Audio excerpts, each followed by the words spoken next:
बिस्मिल्लाहिर्रहमानिर्रहीम। महताब हैदर एक नए एपिसोड के साथ आपकी खिदमत में हाजिर है। 3-4 मौज़ूआत हैं जिन पे आपसे बात करनी है और चीज़ें आपस में चूँकि जुड़ी हुई हैं। एक तो प्राइम मिनिस्टर के ख़िलाफ़ जो नो कॉन्फिडेंस मोशन है वो आहिस्ता आहिस्ता अपने अंजाम की तरफ जाने से पहले अल्टीमेटली जैसे कि प्रेडिक्ट किया जा रहा था उसकी चीज़ें सुप्रीम कोर्ट ऑफ पाकिस्तान में लैंड कर चुकी हैं। तो अब एक तरफ हुकूमत जो है वो ये कोशिश कर रही है कि वो एक रेफरेंस उन्होंने फ़ाइल किया है उन पार्लियामेंटेरियंस के ख़िलाफ़ जिन्होंने ये इंदिया दिया है कि वो अपनी लॉयल्टी चेंज कर रहे हैं। लेकिन मैं उसके बारे में सिर्फ एक बात करके जो है वो आगे निकलूँगा। वो ये है कि बड़ी अजीब सी बात है कि अभी तक एक अमल हुआ नहीं है और आप उस पर कोर्ट से वर्डिक्ट लेने चले गए हैं। हालांकि आप अगर कोई उन्होंने लॉयल्टीज़ चेंज की होती और फ्लोर क्रॉसिंग की होती प्राइम मिनिस्टर के खिलाफ वोट कास्ट करके तो उसके बाद तो आप जस्टिफाइड थे कि उनके खिलाफ जाते आप। लेकिन उससे पहले ही आप रेफरेंस लेके चले गए हैं। देखते हैं बहरहाल कोर्ट इसके बारे में क्या फ़ैसला करता है। बेहतर होता कि पार्लियामेंट अपनी चीज़ें पार्लियामेंट के अंदर ही तय करता, लेकिन पार्लियामेंटेरियंस का भी पार्लियामेंट की भी ये बदकिस्मती है कि वो अपनी बॉल इंस्टीट्यूशन जो दूसरे इंस्टीट्यूशंस हैं उनके कोर्ट की तरफ फेंक देते हैं और फिर बाद में कहते हैं कि मुदाखलत हो रही है। एक तो ये बात है। दूसरी बात ये है, बड़ी कुछ हैरान कुन चीज़ें जो हैं वो ये हुकूमत कर रही है। इमरान खान साहब ने कल भी इरशाद फरमाया है कि अपॉइंटमेंट्स मेरिट पे होनी चाहिए। अजीब सी बात करते हैं, बिल्कुल कहते तो बातों पे अगर जाएं तो कोई ऐसी बात नहीं है। लेकिन मैं चंद आपके सामने उनके अमल रख देता हूं और फिर मैं उनसे पूछूंगा कि वो कैसे इतनी डटाई के साथ इतने बड़े झूठ बोलते हैं। मसलन जो लेटेस्ट उन्होंने अपॉइंटमेंट की है और उसका नोटिफिकेशन इतनी हेस्ट के अंदर किया है कि उस नोटिफिकेशन को पढ़ के ये महसूस होता है कि इस मुल्क में एट द हाईएस्ट लेवल पे क्या सूरत हाल है। मेरे पास उस नोटिफिकेशन की कॉपी मौजूद है। वो नोटिफिकेशन जो है वो उनके जो सेक्रेटरी थे प्राइम मिनिस्टर के, प्रिंसिपल सेक्रेटरी मोहम्मद आज़म खान साहब, उनके बारे में है। आज़म खान साहब को उन्होंने लगाया अपना प्रिंसिपल सेक्रेटरी जबकि वो जूनियर ऑफिसर थे। फिर उनको प्रमोट करके ग्रेड 22 में लेकर गए। ठीक है, प्राइम मिनिस्टर साहब की वैसे भी ये डिस्क्रिशन तो है कि वो जिसको अपनी मर्जी से लगाए या ना लगाए, लेकिन कुछ अजीबो गरीब किस्म के जो है वो काम किए हैं। अपने जो प्रिंसिपल सेक्रेटरी हैं आज़म खान साहब, उनको उन्होंने 4 साल के लिए एग्जीक्यूटिव डायरेक्टर वर्ल्ड बैंक, जो कि वाशिंगटन में पोस्ट होता है, पाकिस्तान को रिप्रेजेंट करता है, वो 4 साल के लिए लगा दिया है। इसका एक बैकग्राउंड है और जब तक मैं बैकग्राउंड आपको नहीं बताऊंगा आपको बात समझ नहीं आएगी। बैकग्राउंड ये है कि ये पोस्ट बेसिकली 4 साल के लिए है।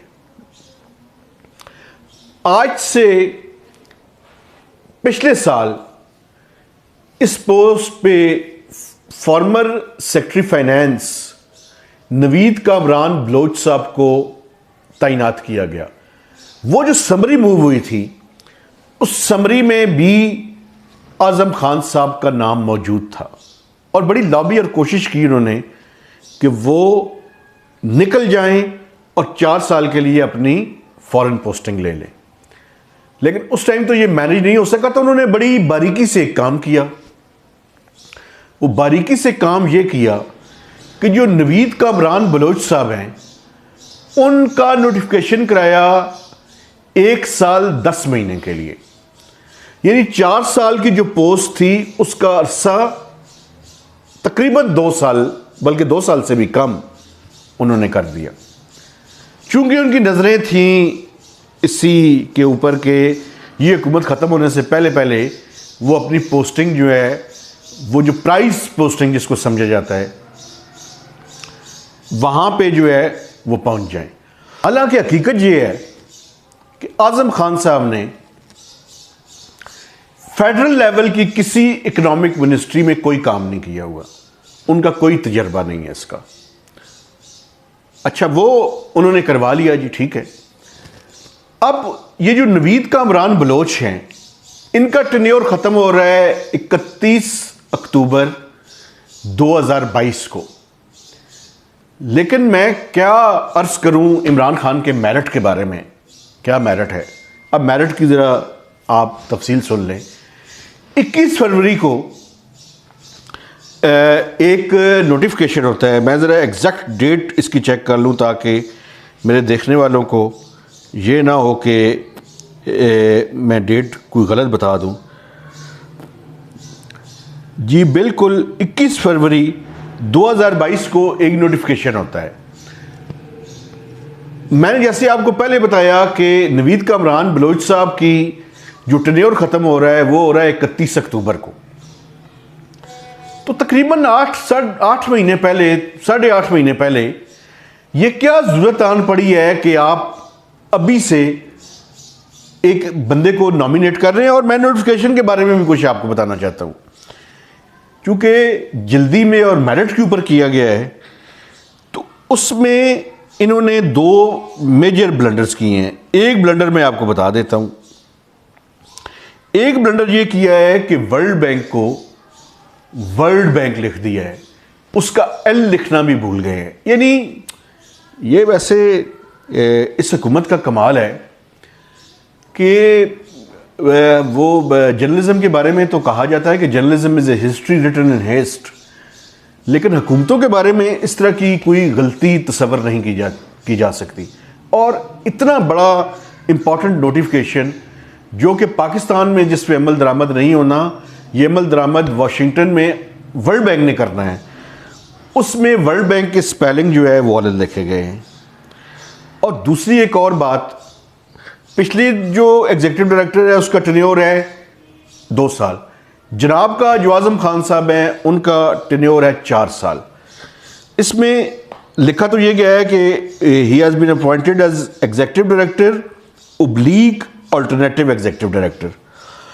लेकिन जो वाकफान हाल हैं और जो इस इशू को समझते हैं वो ये कह रही है कि इस नोटिफिकेशन के अंदर जो वाकफान हाल हैं वो ये कह रहे हैं और वो ये समझते हैं कि इस नोटिफिकेशन के अंदर क्लियरली ये लिखा जाना चाहिए था कि he has been appointed for 2 years as executive director and remaining 2 years as alternative executive director, ताकि पूरी की पूरी बात क्लियर हो जाती। लेकिन यहाँ पे ये भी करने की जो है वो नहीं किया गया।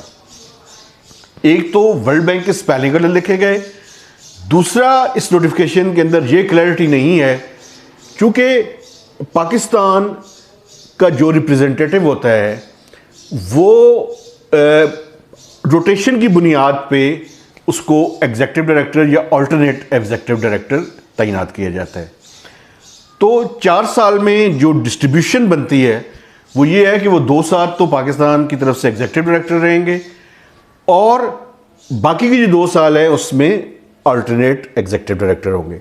इस बात को क्लियरली नहीं किया गया।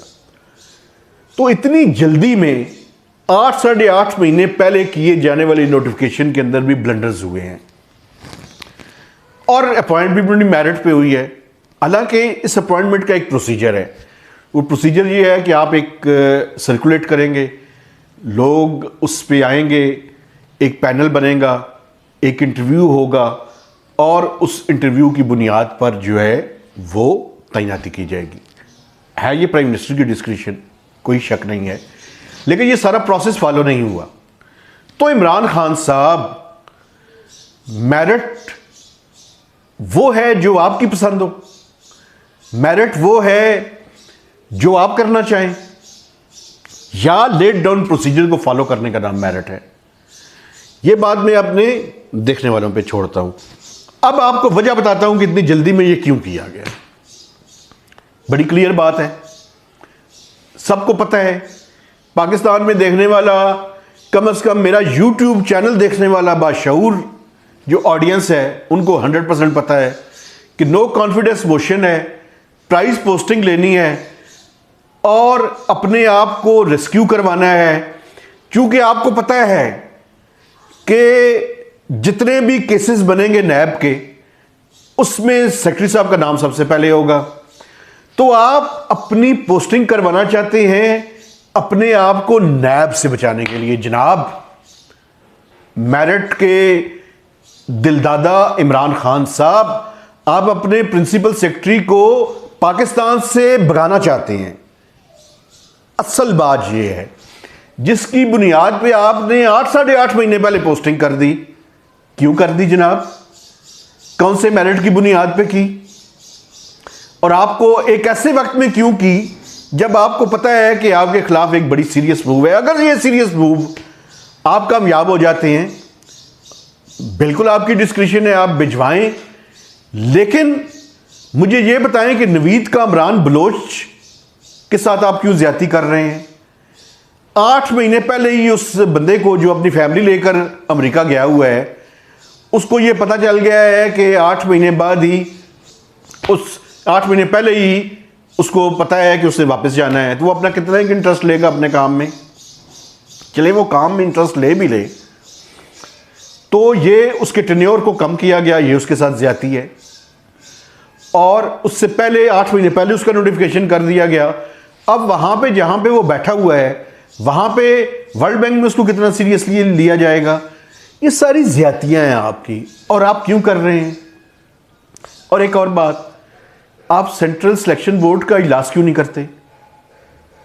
मेहरबानी करें, खुदा का खौफ करें, मेरिट की बात कम से कम आप ना करें।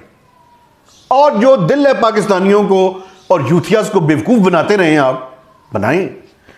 क्योंकि बड़ा आसान है कि इतनी डटाई और इतनी बेशर्मी से झूठ बोलो कि वो झूठ सच लगना शुरू हो जाए। ये तो कमाल है आपका। लेकिन आप मेरिट की बात कम से कम ना करें प्लीज। आपका 4 साल में मेरिट देख चुके हैं।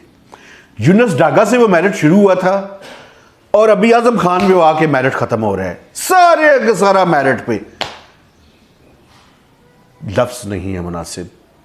आपने 4 सालों में जितना इस मुल्क और कौम को धोखा दिया है, शायद जरदारी और नवाज शरीफ ने ना दिया हो। उन्होंने भी दिया होगा, क्योंकि पाकिस्तान में हुक्मरान सारे एक ही जैसे रहे हैं, लेकिन इतना नहीं दिया होगा जितना इमरान खान साहब आपने दिया है। दूसरा, मैं एक और इससे जुड़ी हुई बात पे आपसे बात करना चाहता हूं। जब नो कॉन्फिडेंस मूव जो है वो जारी है, दूसरी तरफ जो इकॉनमी के मौला जट हैं, वो ये दावे किए जा रहे हैं कि बड़ी जो है जी हो जाएगा IMF के साथ एग्रीमेंट। मेरी दुआ है और ख्वाहिश है कि अल्लाह करे ये एग्रीमेंट हो जाए, लेकिन फिंगर्स क्रॉस्ड। मैं इससे ज़्यादा अभी नहीं कहना चाहता, चूँकि आज रात को, यानी मैं मंगल वाले दिन आपसे बात कर रहा हूँ, तो आज रात को उनका दावा है कि IMF के साथ एग्रीमेंट फाइनल हो जाएगा। चले देखते हैं, अल्लाह करे ऐसा हो। तीसरी बात, ये जो सारा नो कॉन्फिडेंस मोशन चल रही है, इसका सबसे बड़ा नुकसान इकॉनमी को है। हुकूमत ये दावा करती है कि अभी तक जो मैक्रो इकोनॉमिक फंडामेंटल जो फिगर्स हैं उनके अंदर ये रिफ्लेक्ट नहीं हो रहा। फाइनेंस मिनिस्टर साहब ने ये दावा किया है। लेकिन एक बात मैं आपको बता दूं, अनसर्टेनिटी का हमेशा नुकसान होता है। अनसर्टेनिटी का नुकसान ये होता है कि कम से कम ब्यूरोक्रेट्स वेट एंड सी के मोड में चले जाते हैं। वो देखते हैं अभी क्या फैसला होना है, जो क्रूशल काम है वो डिलेस का शिकार हो जाते हैं। तो ये नो कॉन्फिडेंस मोशन जो है, इसको लिंगर ऑन करने के बजाय इस पर जो भी फैसला होना है, और ये अल्टीमेट फैसला पार्लियामेंट ने करना है, तो पार्लियामेंट का इजलास बुलाएं, बजाय इसके कि आप डिलेइंग टैक्टिक्स को इस्तेमाल करें। स्पीकर साहब के बारे में भी एक बात करना चाहता हूं। स्पीकर नेशनल असेंबली ने पाकिस्तान का जो पार्लियामेंट है, उसकी वो जो कस्टोडियन ऑफ द हाउस समझा जाता है स्पीकर को, उसको उन्होंने दागदार कर दिया है। वो कस्टोडियन ऑफ द हाउस नहीं है, वो सबॉर्डिनेट ऑफ द हाउस है, बल्कि subordinate of his political master है। जो उनका पॉलिटिकल मास्टर है, यानी प्राइम मिनिस्टर इमरान खान, वो उनके नौकर हैं। तो स्पीकर को नौकर नहीं होना चाहिए, स्पीकर को स्पीकर के तौर पे बिहेव करना चाहिए। और आखिरी बात, उस दिन फाइनेंस मिनिस्टर साहब ने एक प्रेस ब्रीफिंग की और उसमें कहा कि करंट अकाउंट डेफिसिट जो कि पिछले महीने में कोई 2.3 बिलियन डॉलर्स के लगभग था, वो कम होकर 545 मिलियन डॉलर्स तक आ चुका है। और उन्होंने कहा जी कि फॉरेन करेंसी रिजर्व्स जो हैं अब हमारे इन रियल टर्म्स में बढ़ने चाहिए। लेकिन एक हैरान कुन बात है, वो हैरान कुन बात यह है कि ये मैक्रो इकनॉमिक फंडामेंटल्स ठीक हो रहे हैं, इकॉनमी पिकअप कर रही है, इन्फ्लेशन का भी वो कह रहे थे कि एसपीआई थोड़ी सी गिरी है। एक ऐसे वक्त में आपकी करेंसी और रुपए के ऊपर मुसलसल प्रेशर है। अभी जब मैं आपसे बात कर रहा हूं तो 181 को क्रॉस करके 182 को टच कर चुका है रुपया ओपन मार्केट के अंदर। अभी थोड़ी देर पहले मैंने ट्वीट की तो मिनिस्ट्री ऑफ जो शौकत तरीन साहब के स्पोक्समैन हैं मुजम्मिल असलम साहब, उन्होंने कहा जी कि यूक्रेन और रशिया का क्राइसिस है, उसकी वजह से जितनी भी करेंसीज हैं उनके ऊपर प्रेशर है। ये जस्टिफाइड नहीं है। क्यों जस्टिफाइड नहीं है? आप अपनी पीयर इकोनॉमीज के साथ कंपैरिजन करें ना, आप इंडिया और बांग्लादेश के साथ कर लें, उनके मुकाबले में हम पहले ही बड़ी मैसिव डिवैल्यूएशन कर चुके हैं। ये जस्टिफाइड नहीं है मेरे ख्याल में। तो प्लीज़ पाकिस्तान के लोगों पर रहम कर दें। कम से कम जो मैक्रो इकोनॉमिक फंडामेंटल्स हैं उनको सामने रख के इकोनॉमी मूव करे। अगर ये मूव नहीं कर रही तो फिर आईएमएफ की डिक्टेशन के ऊपर आप ऐसा कर रहे हैं और इसकी कोई वजह नहीं है। और इसका नुकसान क्या होगा? इसका नुकसान फिर वही होगा, इन्फ्लेशन का प्रेशर पाकिस्तान के आम लोगों के ऊपर आएगा, उनकी ज़िंदगी अजीरन होगी। वो पहले ही महंगाई की चक्की में पिस रहे हैं और ये उनके साथ ज़्यादती है। तो महताब हैदर को नई वील अब तक इजाज़त दीजिए। इस पे आपने एक ख़ास बात जो मैं कहना आपको भूल गया, आपने अपना फीडबैक ज़रूर देना है, लाइक्स की सूरत में और कमेंट्स की सूरत में ज़रूर फीडबैक दें। आप जिस बात से इत्तफाक करते हैं वो भी बताएं और मेरी जिस बात से इत्तफाक नहीं करते वो भी बताएं, ताकि एक हेल्दी डिबेट जो है इस मुल्क के अंदर जनरेट हो सके। लेकिन तमीज़ के दायरे के अंदर रह के आप अपने कमेंट ज़रूर करें। जितना क्रिटिसाइज़ करना चाहते हैं कर लें, लेकिन तमीज़ के दायरे के अंदर रह के कीजिएगा। तो महताब हैदर को नई वील अब तक इजाज़त दीजिए। खुदा हाफिज़।